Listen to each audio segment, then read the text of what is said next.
Memindahkan istana raja. Baginda Raja baru saja membaca kitab tentang kehebatan Raja Sulaiman yang mampu memerintahkan para jin untuk memindahkan singgasana Ratu Bilqis di dekat istananya.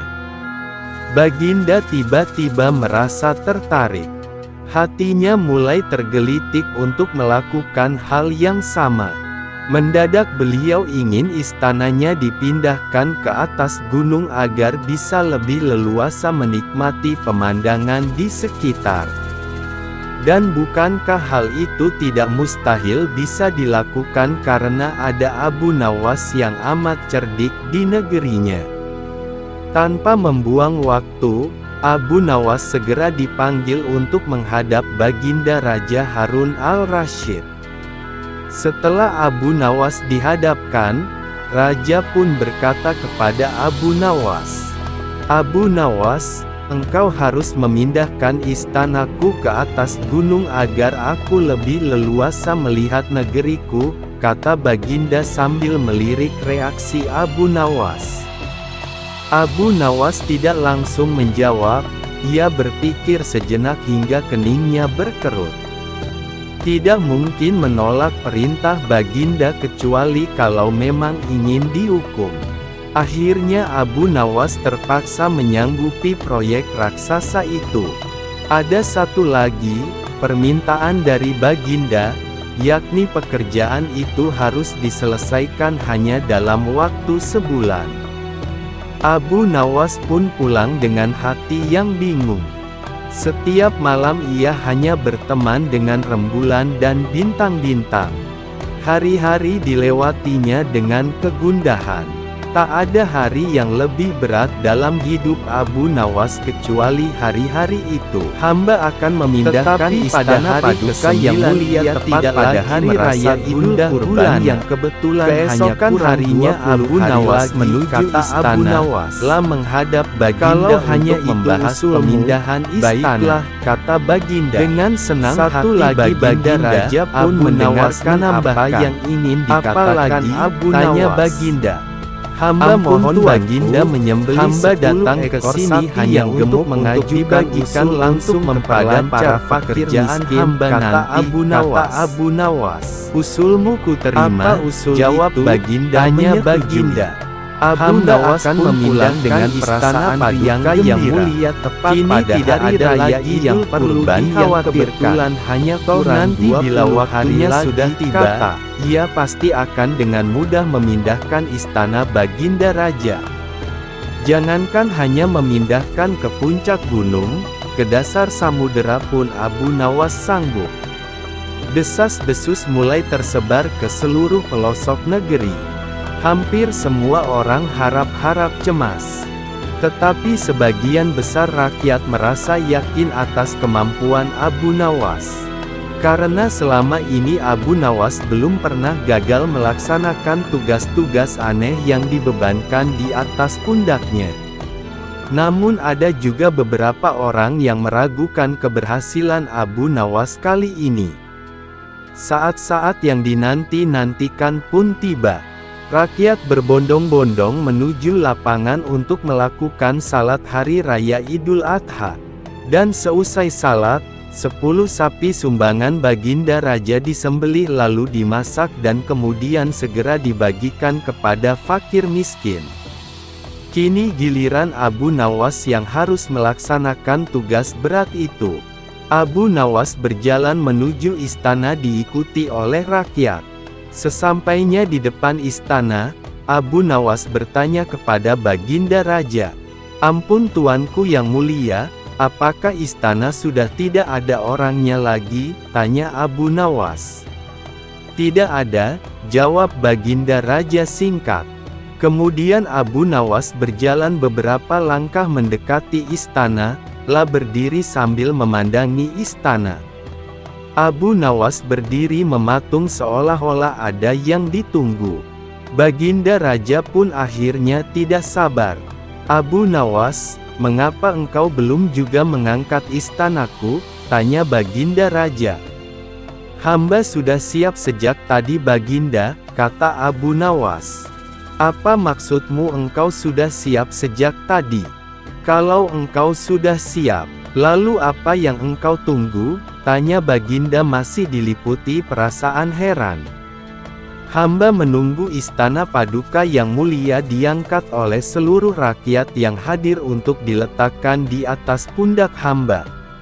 Setelah itu hamba tentu akan memindahkan istana paduka yang mulia ke atas gunung sesuai dengan perintah paduka, jawab Abu Nawas.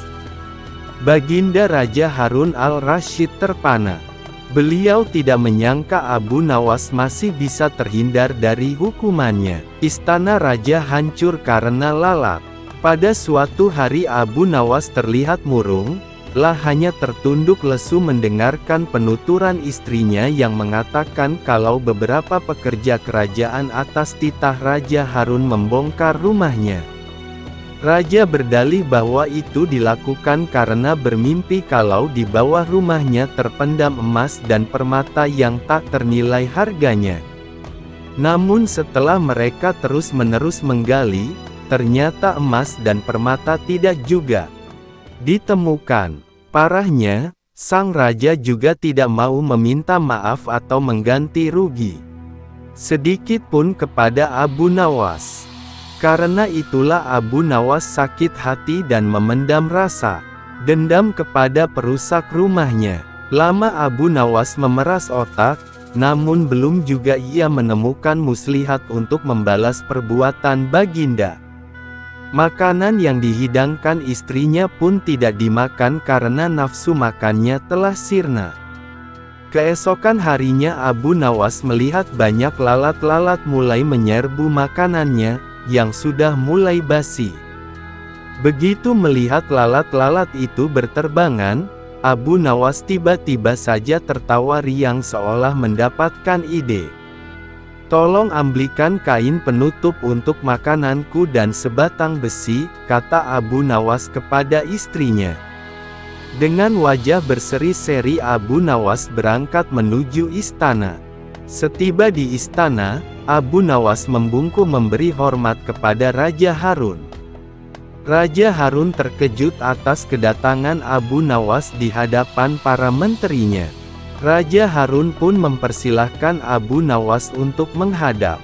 "Ampun tuanku, hamba menghadap tuanku Baginda hanya untuk mengadukan perlakuan tamu-tamu yang tidak diundang. Mereka memasuki rumah hamba tanpa izin dan berani memakan makanan hamba," lapor Abu Nawas. "Siapakah tamu-tamu tak diundang itu wahai Abu Nawas?" tanya Baginda dengan bijaksana. "Lalat-lalat ini tuanku," jawab Abu Nawas sambil membuka penutup piringnya. "Kepada siapa lagi kalau bukan kepada paduka junjungan hamba? Hamba mengadukan perlakuan yang tidak adil ini," lanjut Abu Nawas. "Lalu, keadilan seperti apa yang engkau inginkan dariku?" tanya Baginda Raja penasaran. "Hamba hanya menginginkan izin tertulis dari Baginda sendiri agar hamba bisa dengan leluasa menghukum lalat-lalat yang nakal itu," jawab Abu Nawas memulai muslihatnya. Akhirnya Raja Harun dengan terpaksa membuat surat izin yang isinya memperkenankan Abu Nawas untuk memukul lalat-lalat itu dimanapun mereka hinggap. Setelah mendapat izin tertulis itu, Abu Nawas mulai mengusir lalat-lalat di piringnya. Setelah mendapat izin tertulis itu, Abu Nawas mulai mengusir lalat-lalat di piringnya hingga mereka terbang dan hinggap di sana-sini. Dengan menggunakan tongkat besi yang dibawanya dari rumah, Abu Nawas mulai mengejar dan memukuli lalat-lalat itu. Ketika hinggap di kaca, Abu Nawas dengan tenang dan leluasa memukul kaca itu hingga pecah. Kemudian vas bunganan indah milik sang raja juga ikut terkena pukul dan pecah. Akhirnya, hanya dalam beberapa menit saja seluruh perabot istana hancur berkeping-keping. Raja Harun tidak bisa berbuat apa-apa kecuali menyadari kekeliruannya yang telah dilakukan terhadap Abu Nawas dan keluarganya. Setelah merasa puas, Abu Nawas mohon diri. Barang-barang kesayangan Raja Harun banyak yang hancur. Bukan cuma itu saja, Raja juga menanggung rasa malu. Kini dia sadar betapa kelirunya telah berbuat semena-mena kepada Abu Nawas. Abu Nawas dan pukulan yang menjadi dinar. Pada suatu hari Abu Nawas menghadap ke istana, pun bercakap-cakap dengan Sultan dengan riang gembira. Tiba-tiba terlintas dalam pikiran di benak Sultan. Bukankah ibu si Abu Nawas ini sudah meninggal? Aku ingin mencoba kepandaiannya sekali lagi, aku ingin menyuruh dia membawa ibunya ke istanaku ini. Kalau berhasil akan aku beri hadiah 100 dinar. Hai, Abu Nawas, titah Sultan, besok bawalah ibumu ke istanaku, nanti aku beri engkau hadiah 100 dinar. Abu Nawas kaget. Bukankah beliau sudah tahu kalau ibuku sudah meninggal, tapi mengapa beliau memerintahkan itu, pikirnya. Namun dasar Abu Nawas, ia menyanggupi perintah itu.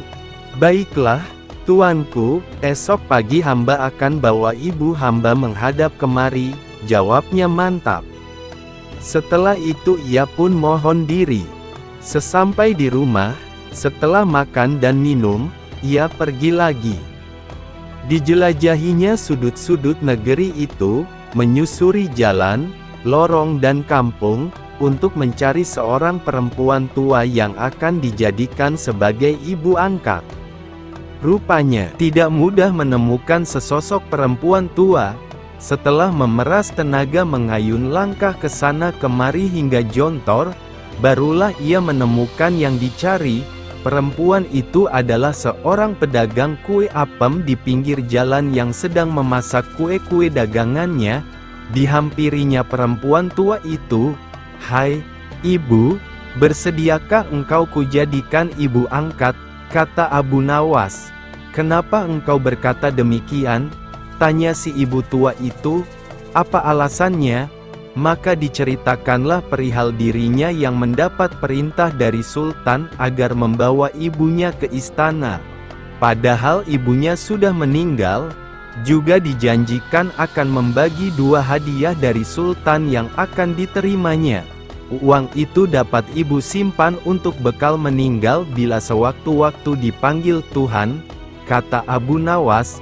Baiklah, kata si ibu tua itu, aku sanggup memenuhi permintaanmu itu. Setelah itu Abu Nawas menyerahkan sebuah tasbih dengan pesan agar terus menghitung biji tasbih itu meskipun di depan Sultan, dan jangan menjawab pertanyaan yang diajukan. Sebelum meninggalkan perempuan itu, Abu Nawas anti-anti agar rencana ini tidak sampai gagal. Untuk itu ia akan menggendong perempuan tua itu ke istana. Baiklah anakku, moga-moga Tuhan memberkatimu, kata si ibu tua, dan terutama kepada ibuku. Keesokan harinya pagi-pagi sekali Abu Nawas sudah sampai di istana lalu memberikan salam kepada Sultan. Waalaikumsalam, Abu Nawas, jawab Sultan. Setelah itu Sultan memandang Abu Nawas. Bukan main terkejutnya Sultan melihat Abu Nawas menggendong seorang perempuan tua. Siapa yang kamu gendong itu? Tanya Sultan. Diakah ibumu? Tapi kenapa siang begini kamu baru sampai? Benar, tuanku, inilah ibu Patik. Beliau sudah tua dan kakinya lemah dan tidak mampu berjalan kemari. Padahal rumahnya sangat jauh. Itu sebabnya Patik gendong ibu kemari, kata Abu Nawas sambil mendudukkan ibu tua di hadapan Sultan. Setelah duduk ibu tua itu pun memegang tasbih dan segera menghitung biji tasbih tanpa henti meski Sultan mengajukan beberapa pertanyaan kepadanya. Tentu saja Sultan tersinggung, ibumu sangat tidak sopan. Lagi pula apa yang dikatakannya itu sampai tidak mau berhenti. Sembah Abu Nawas, ya tuanku Syah Alam, suami ibu Patik ini 99 banyaknya. Beliau sengaja menghafal nama-nama mereka satu persatu. dan tidak akan berhenti sebelum selesai semuanya." Demi mendengar ucapan Abu Nawas tadi, perempuan tua itu pun melempar tasbih dan bersembah datang kepada Sultan. "Ya tuanku Syah Alam," katanya, "adapun Patik ini dari muda sampai tua begini hanya seorang suami hamba. Apabila sekarang ini berada di hadapan tuanku, itu adalah atas permintaan Abu Nawas. Dia berpesan agar Patik menghitung-hitung biji tasbih dan tidak menjawab pertanyaan tuanku. Nanti Abu Nawas akan membagi 2 hadiah yang akan diterimanya dari tuanku." Begitu mendengar ucapan perempuan tua itu, Sultan tertawa dan menyuruh memukul Abu Nawas 100 kali. Ketika perintah itu akan dilaksanakan, Abu Nawas minta izin untuk dipertemukan dengan Sultan. "Ya tuanku, hukuman apakah yang akan tuanku jatuhkan kepada hamba ini? Karena engkau berjanji kepadaku akan membawa ibumu kemari, aku pun berjanji akan memberi hadiah uang 100 dinar. Tapi karena kamu tidak bisa memenuhi janjimu, dapatlah engkau 100 kali pukulanku," kata Sultan. "Ya tuanku, Syah Alam," kata Abu Nawas, "Patik berjanji dengan perempuan tua ini akan membagi 2 hadiah yang akan tuanku berikan kepada hamba. Tetapi karena sekarang hamba mendapat dera, hadiah itu juga harus dibagi 2. Karena yang bersalah 2 orang, Patik terimalah hukuman itu. Tetapi 50 seorang dengan perempuan tua ini." Dalam hati Sultan bergumam, jangankan dipukul 50 kali, dipukul sekali saja perempuan tua ini tidak akan mampu berdiri. Setelah itu Sultan memberi 50 dinar kepada perempuan tua itu sambil berpesan agar tidak cepat percaya kepada Abu Nawas bila lain kali menemuinya. Dengan sukacita diterimanya hadiah itu dan dipandangnya Abu Nawas. "Ya tuanku Syah Alam, ampun beribu ampun. Jika ibuku telah mendapat anugerah dari Paduka, tidak adil kiranya bila anaknya ini dilupakan begitu saja." Ya, terimalah pula bagianmu," ujar Baginda sambil tersenyum. Ini, semua orang tertawa dalam hati. Setelah Abu Nawas bermohon diri pulang ke rumah, demikian pula perempuan tua itu dan semua yang hadir di Balairung, dengan perasaan masing-masing.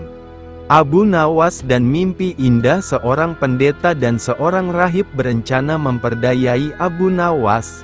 Rencana pun disusun rapi dan mereka segera bertandang ke rumah Abu Nawas yang disambut baik oleh yang punya rumah. "Kami ingin mengajakmu melakukan pengembaraan suci, wahai Abu Nawas. Kami berharap engkau tidak keberatan dan dapat bergabung bersama kami," ujar si rahib sambil melirik pada kawan di sebelahnya. "Dengan senang hati aku akan ikut. Kapan rencananya?" tanya Abu Nawas. "Besok pagi," ujar si pendeta gembira. "Baiklah, kita bertemu di warung teh besok," ujar Abu Nawas. Demikianlah keesokan harinya Abu Nawas beserta 2 orang yang mengajaknya ini berangkat bersama. Mereka berpakaian dengan cara yang khas. Abu Nawas dengan pakaian sufi, si pendeta dengan baju kebesarannya, dan si rahib dengan pakaian keagamaannya. Di tengah perjalanan mereka bertiga mulai merasa lapar. "Hai Abu Nawas, karena kita sudah lapar dan kebetulan kita tidak membawa bekal, ada baiknya engkau mengumpulkan derma untuk membeli makanan bagi kita bertiga. Kami berdua akan melakukan kebaktian," ujar si pendeta. Tanpa berpikir panjang, Abu Nawas langsung beranjak pergi mencari dan mengumpulkan derma dari satu dusun ke dusun yang lain. Setelah dirasa derma yang diterima mencukupi, Abu Nawas langsung membeli makanan yang cukup untuk mereka bertiga. Abu Nawas pun kembali kepada 2 temannya yang tengah melakukan kebaktian.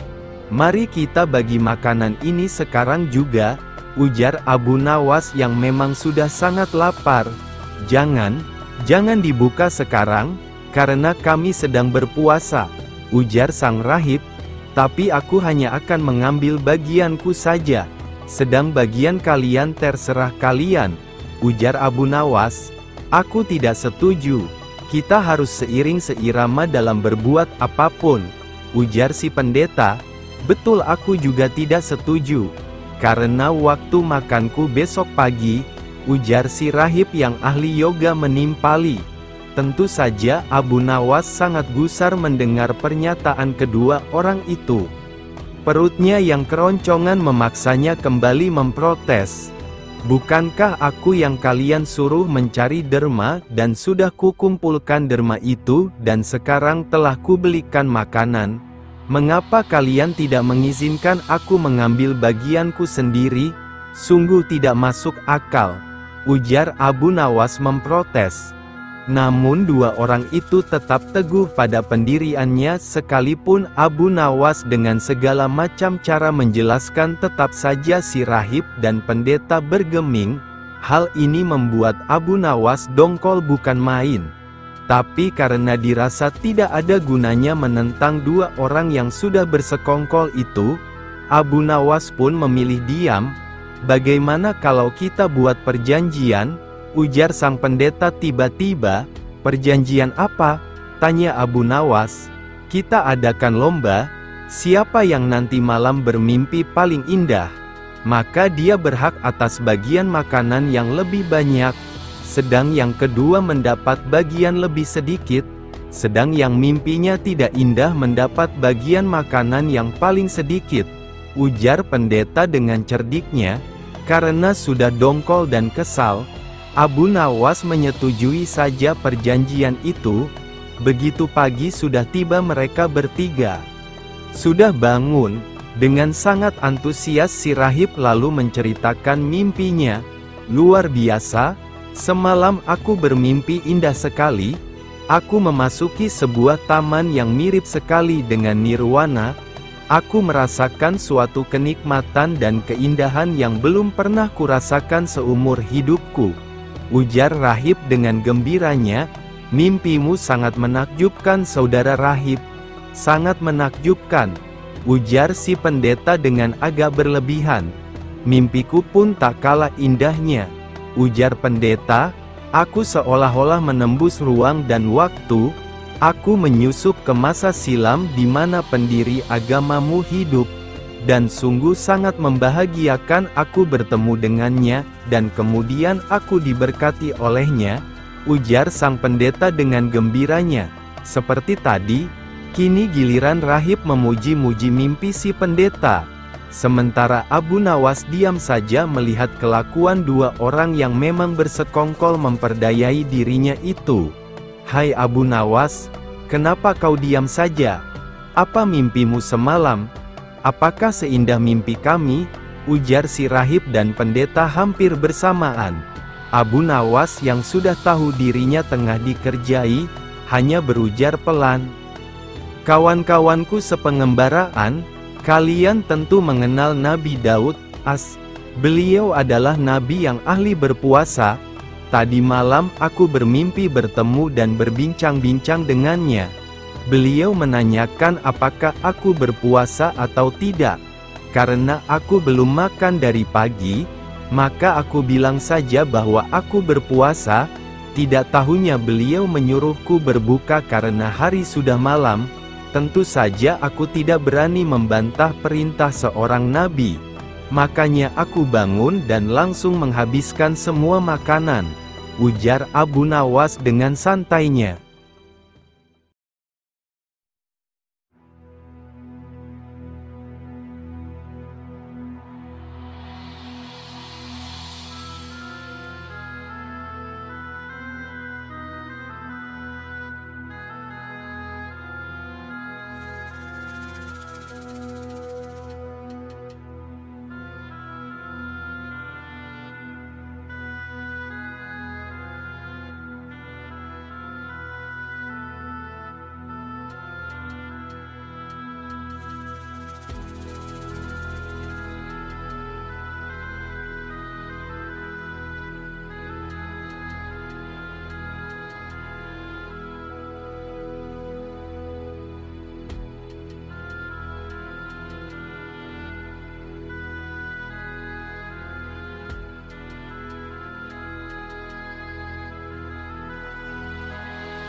Abu Nawas dan menteri bertelur. Pada suatu hari Sultan Harun al-Rasyid memanggil 10 orang menterinya, "Kalian tahu di depan istana ini ada sebuah kolam. Aku akan memberikan masing-masing sebutir telur kepada kalian, menyelamlah kalian ke dalam kolam itu dan kemudian serahkanlah telur-telur itu kepadaku apabila kamu muncul ke permukaan. Aku ingin tahu kepandaian Abu Nawas." Kemudian Sultan menyuruh memanggil Abu Nawas ke istananya.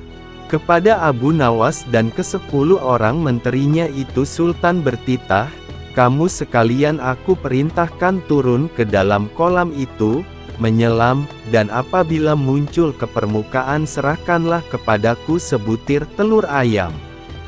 Barang siapa tidak menyerahkan telur, niscaya mendapat hukuman dariku." "Mencari telur di dalam air," pikir Abu Nawas, sambil memandang kepada menteri-menteri itu. Mereka tampak takzim dan siap melaksanakan perintah. "Adakah ayam betina di dalam kolam itu?" Hari pun malamlah, keesokan harinya, pagi-pagi benar, menteri-menteri itu menyelam ke dalam kolam, dan ketika muncul dari dalam kolam, masing-masing membawa sebutir telur dan menyerahkan kepada Sultan. Abu Nawas tidak kunjung muncul di permukaan kolam, ia berenang ke sana kemari mencari telur. Dikoreknya dinding kolam, namun tak juga ditemukannya. Setelah capek mengitari dasar kolam, terpikir dalam benaknya bahwa ia dianiaya oleh Sultan. Maka ia pun berdoa kepada Tuhan mohon keselamatan. Keluarlah ia dari kolam dan naik ke darat. Di depan Sultan ia berkokok-kokok dan berjalan laksana seekor ayam jantan. "Hai, Abu Nawas, mana janjimu?" kata Sultan. "Semua orang ini masing-masing telah menyerahkan sebutir telur kepadaku, hanya kamu yang tidak. Oleh karena itu kamu akan aku beri hukuman." "Sembah Abu Nawas, ya Tuanku Syah Alam, yang mempunyai telur adalah ayam betina, hamba ini ayam jantan, membawa anak ayam jantan, lagi pula berkokok, telur hanya dapat dihasilkan oleh ayam betina. Jika ayam betina tidak berjantan, bagaimana ia akan dapat telur?" Demi mendengar alasan Abu Nawas, Sultan pun tidak dapat berkata apa-apa karena memang sangat tepat. Sultan dan semua menterinya hanya bisa garuk-garuk kepala yang tidak gatal. Abu Nawas dan menteri yang zalim. Di negeri Baghdad dahulu kala ada seorang menteri yang dikenal sangat jahat perangainya, sehingga ditakuti warganya, lah tidak bisa melihat perempuan cantik, terutama istri orang, pasti diambilnya. Apabila membeli suatu barang, ia tidak pernah mau membayar. Ihwal itu lama-kelamaan sampai juga ke telinga Abu Nawas sehingga membuat hatinya panas. Maka Abu Nawas pun pasang niat tidak akan meninggalkan daerah itu sebelum sang menteri menghembuskan nafas terakhir alias mati. Kemudian Abu Nawas berangkat ke tempat menteri itu tinggal dan sengaja menyewa rumah yang berdekatan untuk melakukan investigasi. Setelah beberapa hari bergaul dengan penduduk di situ, ia pun kenal dengan sang menteri dan bahkan bersahabat baik.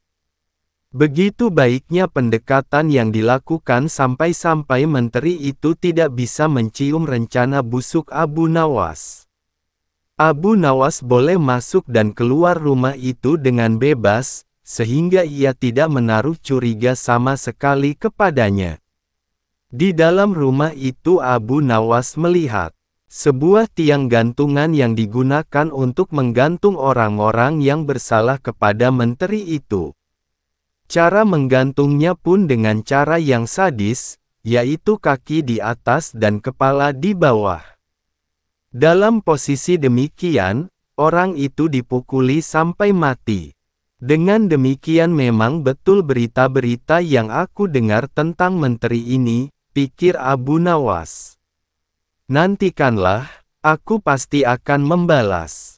Hai orang muda, kata Abu Nawas, kepada seorang pemuda tampan yang sedang menggiring seekor lembu gemuk. Apakah lembu itu akan dijual? Pertemuan itu terjadi ketika Abu Nawas berjalan-jalan di sebuah sudut desa itu. Lembu ini tidak dijual, jawab si pemuda, karena ini warisan bapak hamba. Lebih baik lembu itu dijual saja, Abu Nawas mencoba merayu.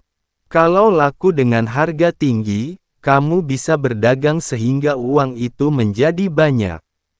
Betul juga kata tuan, jawab si pemuda setelah berpikir sejenak. Namun untuk menjualnya hamba harus berkonsultasi dengan ibu di rumah, kalau ibu setuju boleh tuan membelinya. Itu akan lebih baik, ujar Abu Nawas.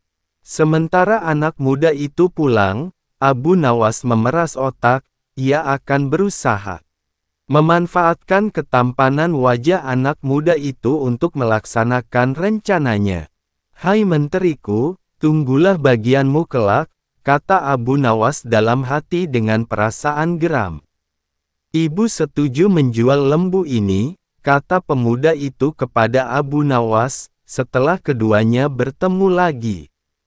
Bagus, kata Abu Nawas, tetapi sebenarnya bukan aku yang akan membeli lembumu, melainkan menteri yang zalim itu. Oleh karena itu berikan harga yang pasti, sesudah itu kita membuat perjanjian dan kamu yang akan melaksanakannya. Setuju, tanya Abu Nawas. Setuju, jawab si pemuda. Giringlah lembumu itu ke kebun, dan tunggulah aku di sana, kata Abu Nawas. Aku akan ke rumah menteri itu dan setelah itu aku menemuimu. Hai menteri, ada seorang pemuda yang akan menjual seekor lembu gemuk, kata Abu Nawas. Jika Anda tertarik, silahkan Anda beli dengan harga yang pantas, tidak mahal, mari kita ke kebun itu. Berapa harganya? Tanya si menteri begitu sampai di kebun, sangat tertarik dan ingin segera membelinya. 50 dinar, jawab si pemuda. Boleh ditawar? Tanya si menteri. Tidak bisa, karena lembu ini warisan bapak hamba, jawab si pemuda. Baik, pasti kebayar harga itu, ujar si menteri. Maka disodorkan ujung tali pengikat lembu kepada menteri, namun ketika ditarik ternyata kosong. Rupanya diam-diam Abu Nawas telah melepas binatang itu, namun karena harga telah disepakati, pemuda itu meminta bayarannya. Mana lembunya? Tanya si menteri. Masa hanya talinya? Aku tidak sudi membayar. Keduanya pun berbantah-bantahan dengan sengitnya. Aku minta bayarannya, kata si pemuda. Kalau tidak mau bayar, kembalikan lembuku. Apa yang mesti ku bayar, dan apa yang harus ku kembalikan, kilah si menteri. Cuma tali yang kau berikan kepadaku, nih, ambillah, aku tidak butuh tali. Kerjamu memang cuma menipu dan menganiaya orang. Kata si pemuda lagi, kamu memang zalim, mau makan darah orang kecil. Si menteri tidak menggubris lagi perkataan itu, ia berjalan pulang ke rumahnya.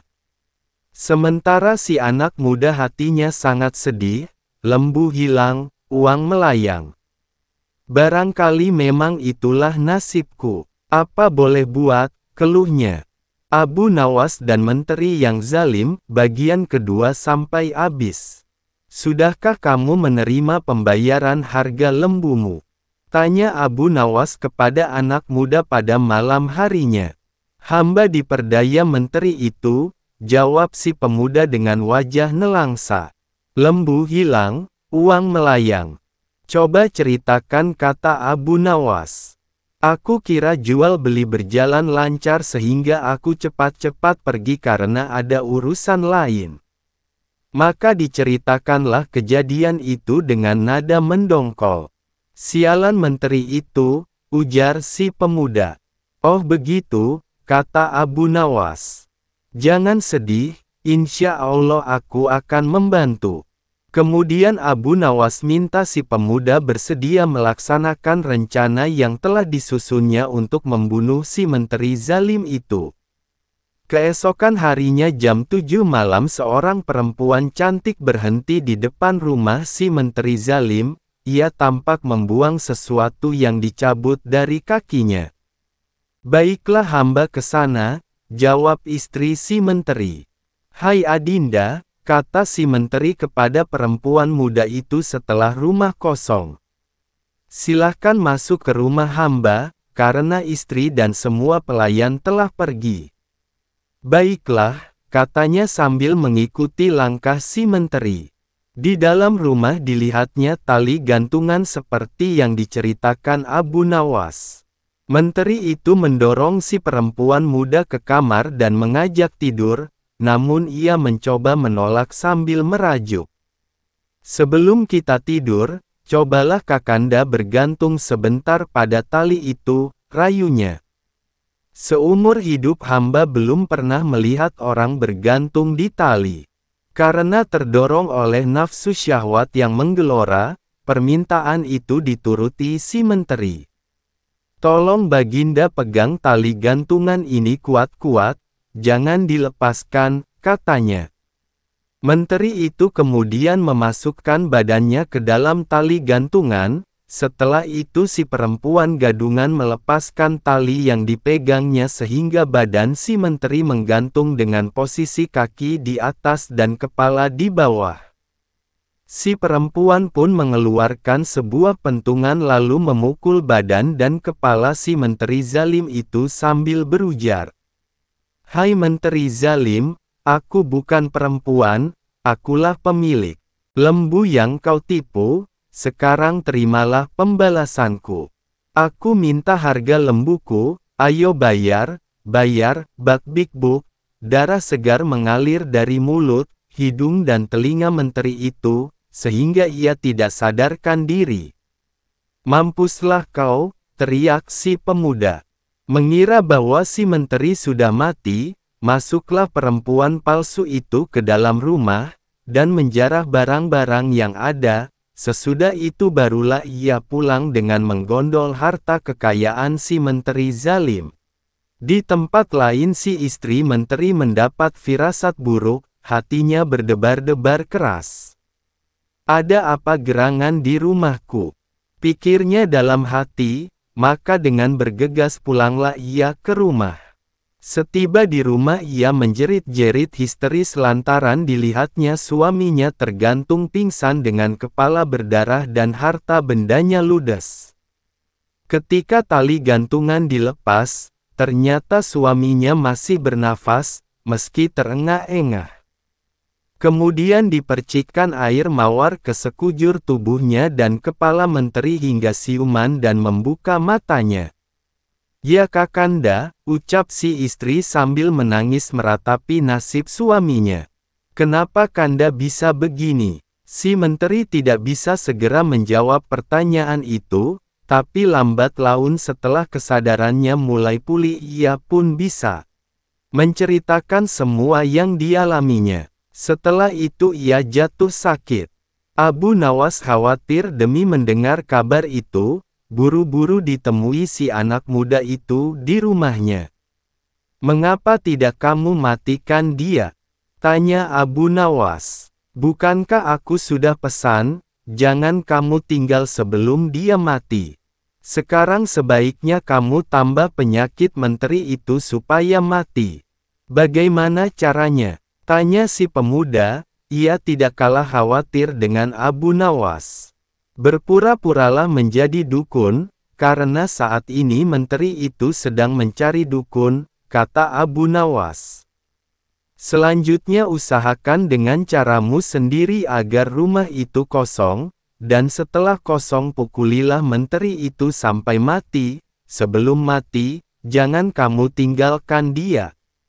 Esok harinya datanglah seorang kakek tua bertongkat ke rumah menteri itu, ia memakai jubah panjang dan serban putih dengan langkah terbungkuk-bungkuk.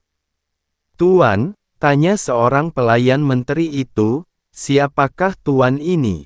"Aku ini dukun," jawabnya. "Kenapa kamu menyapa aku di tengah jalan seperti ini?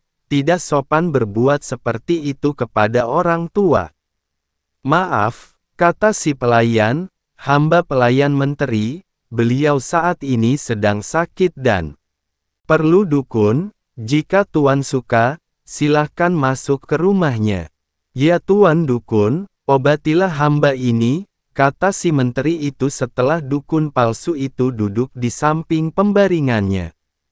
"Hamba sakit," lama-kelamaan suaranya hilang. "Moga-moga hamba bisa mengobati tuan," jawab si dukun. "Tapi bisakah pelayan-pelayan itu disuruh mencari daun kayu lengkap dengan akarnya?" "Daun itu memang sulit dicari tetapi banyak gunanya untuk penyembuhan tuan." Menteri itu kemudian menyuruh 3 orang pelayan untuk memenuhi permintaan dukun. Tak lama kemudian dukun itu berkata lagi, "Maaf, hamba lupa, ada lagi daun kayu yang lain yang hamba butuhkan. Tolong pelayan yang lain disuruh mencari." Maka menteri itu pun menyuruh pelayan lainnya sehingga rumah itu kosong karena anak dan istri menteri itu sebelumnya sudah pergi keluar rumah. Setelah yakin bahwa rumah itu kosong, diambil sebuah pentungan dan dipukulnya sekujur badan menteri itu sampai babak belur dan mengeluarkan darah dari hidung, telinga dan mulunya. "Hai menteri, aku bukan dukun, tapi pemilik lembu yang kamu tipu. Mana bayaranmu?" katanya. Menteri itu pingsan dan tidak bernafas lagi. Dikiranya si menteri sudah mati. Cepat-cepat dukun itu pergi, karena khawatir para pelayan itu segera kembali. "Puas hatiku karena menteri itu sudah mati," pikir si dukun palsu. Kira-kira 1 jam kemudian para pelayan itu kembali dengan tangan hampa diikuti oleh istri menteri. Mereka cemas melihat tuannya tergeletak dan dukun itu tidak ada lagi. Lalu istri menteri itu menyiram badan suaminya dengan air mawar yang diminumkan seteguk ke mulutnya. Tak lama kemudian menteri itu sadar namun belum bisa bicara. "Ya istriku, orang itu bukan dukun, tetapi yang punya lembu itu juga," kata si menteri setelah sadar. "Panggil orang-orang alim dan kabarkan kepada mereka bahwa aku sudah mati. Masukkan badanku ke dalam keranda bersama sekerat batang pisang yang dibungkus kain putih sebagaimana mayat layaknya. Tetapi yang dimasukkan ke liang lahat nanti adalah batang pisang tadi, sedang badanku tetap dalam keranda dan dibawa pulang kembali. Dengan demikian orang yang punya lembu itu tidak akan datang lagi kemari. Kapan-kapan bila aku sembuh akan kucari orang itu untuk membuat perhitungan terakhir." Semua pesan itu dikerjakan oleh istri menteri itu dengan baik. Tetap dasar Abu Nawas, ia berhasil mencium akal busuk itu. Maka ditemuinya si pemilik lembu. "Kenapa tidak kamu pukul sampai mati menteri itu?" bertanya Abu Nawas. "Orang itu sudah mati," kata si pemuda, "lah tidak bergerak dan tidak bernafas lagi, karena darah keluar dari hidung dan telinganya. Saat ini menteri itu masih hidup tapi pura-pura mati," kata Abu Nawas.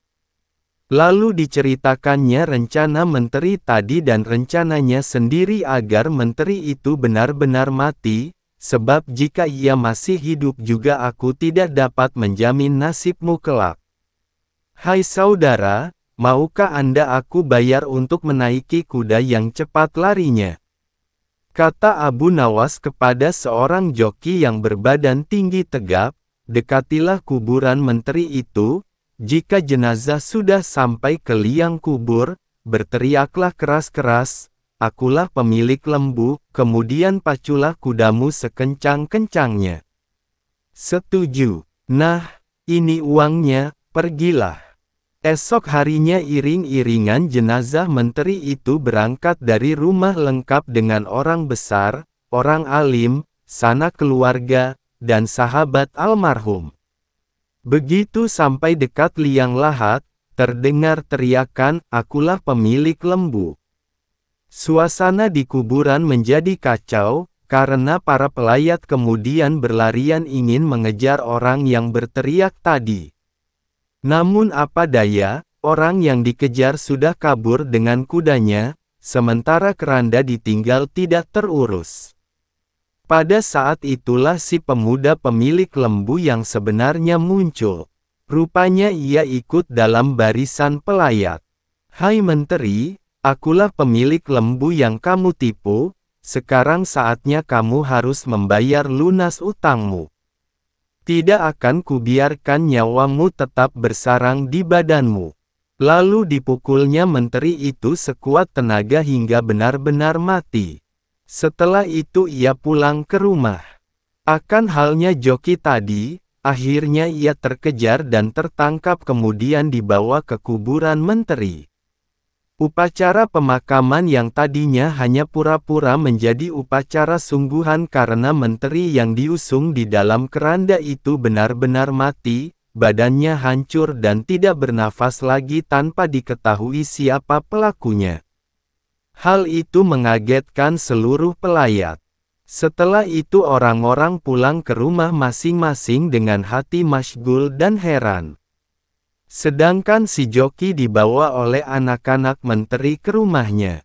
"Apa sebab kamu berteriak dan mengaku sebagai orang yang punya lembu?"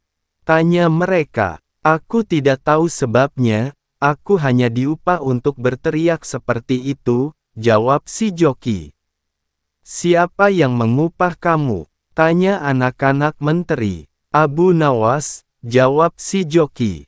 "Hai Abu Nawas," kata anak menteri setelah menemukan Abu Nawas, "kenapa kamu mengupah untuk berteriak seperti itu dan menganiaya bapakku?" "Menganiaya bapakmu?" Abu Nawas balik bertanya. "Bertanyalah yang benar. Engkau suruh orang itu berteriak mengaku sebagai orang yang punya lembu, maka kami kejar dia, karena yang menyebabkan bapakku sakit tiada lain adalah orang yang punya lembu, bukan dari Allah." "Oh begitu," kata Abu Nawas sambil senyum kecil. "Jadi kamu tidak tahu bahwa orang yang punya lembu itu sudah ditakdirkan Allah untuk berbuat demikian karena bapakmu terlalu zalim, penipu, penganiaya, pengisap darah orang kecil, dan sebagainya. Rasanya tidak usah diperpanjang masalah ini, yang akan membuatmu malu besar. Lebih baik kamu doakan saja agar bapakmu diampuni Allah." Anak menteri itu terdiam, sebab ia tahu semua perbuatan bapaknya. "Barangkali memang demikian takdir bapakku," pikirnya dalam hati sambil berjalan pulang ke rumah. Warga kota itu termasuk orang yang punya lembu merasa senang dan tenang hatinya karena tidak ada lagi orang yang akan berbuat zalim. Sedangkan Abu Nawas segera kembali ke rumahnya. "Niatku sudah terlaksana," pikirnya.